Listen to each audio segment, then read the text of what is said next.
access any of our sample forms in Formspace, you're going to log into your Eduphoria account and click on the Formspace link, and then we're going to come over to the left-hand side and click on the Manage tab. If you do not have a Manage tab, you'll need to see someone in your district who can give you the rights that you need to get to the Eduphoria community, because you have to be set up as a manager to do that. Once you're in as a manager, you'll notice that you have all the places where you normally create forms, and you also have a link that says Eduphoria Community. I'm going to click on the Eduphoria Community, and it's going to open up all of the sample folders that we have. If you haven't been here in a while, I recommend that you click on this green icon at the top. It will refresh the Eduphoria community and bring in any forms that have been added since the last time that you were there. And it'll just update everything that you have access to. And it looks like I haven't been here in a while because it's taken a few seconds for it to run that refresh for me.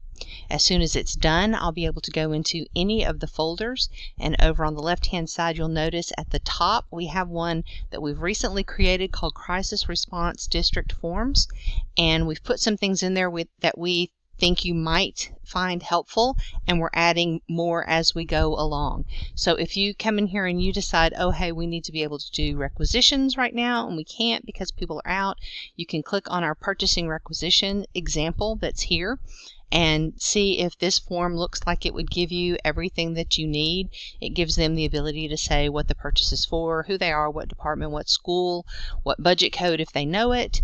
They can even upload a file attachment if they have some documentation that goes with this particular requisition, and then they can list out all of the items that they're going to purchase, what it is and how much it is, so that you can see the total, and then they can submit that form to you for processing. If you decide this is going to work for you, all you have to do is click on this button at the top that says Import Document To. And when you click it, it's going to ask you where in your system do you want to put it. My recommendation is to put it at the district level, because then it can be used by any campus, and you can use the workflows to route it to the right principal if they need to do approval first or whatever. So I'm going to say District Forms. If you don't have any categories created, you can put it in General Forms. I would consider this Finance, but I don't have a folder for that, so I'm going to put it in General Forms, and then I'm going to click the Import button. And once it does that, it takes me to the form now in my system. So this is not the one that's in the community anymore. This is one that is now mine.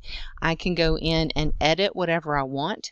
So I can make any changes to the questions. If there was a question here that I didn't want to include, or if there's one I wanted to add, I could do that right here just by adding a question or by moving my questions. Or if there was something I didn't want, I could click on the edit button for that question and come down and remove it there.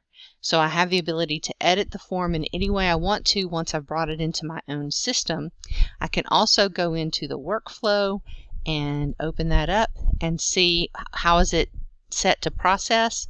Now this is has my campuses. Yours would show your campuses, but when I go over to the workflow, there's nothing set right now. So if I want to add a workflow step, I could say I want it to be approved, and I could determine who I wanted to have do the approval. I'll show you one thing.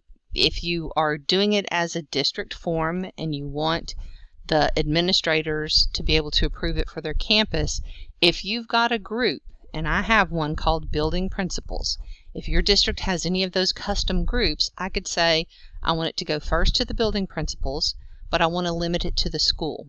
And what that will do is say whatever campus the requester came from, the principal at that same campus will get it first as that first approval step.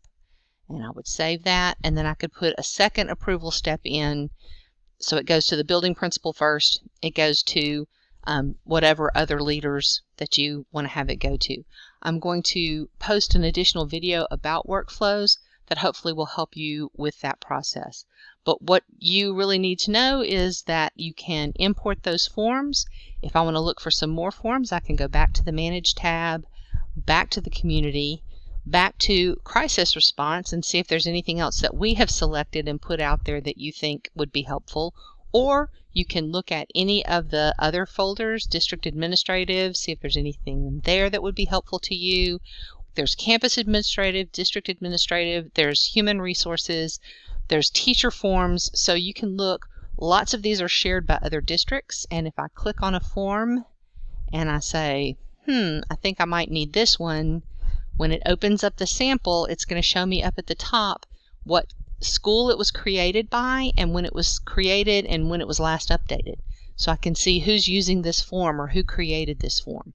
And if I decide I want it, again, all I have to do is click that Import Document To, and it's going to put a copy of it in my system that I can edit and make it my own.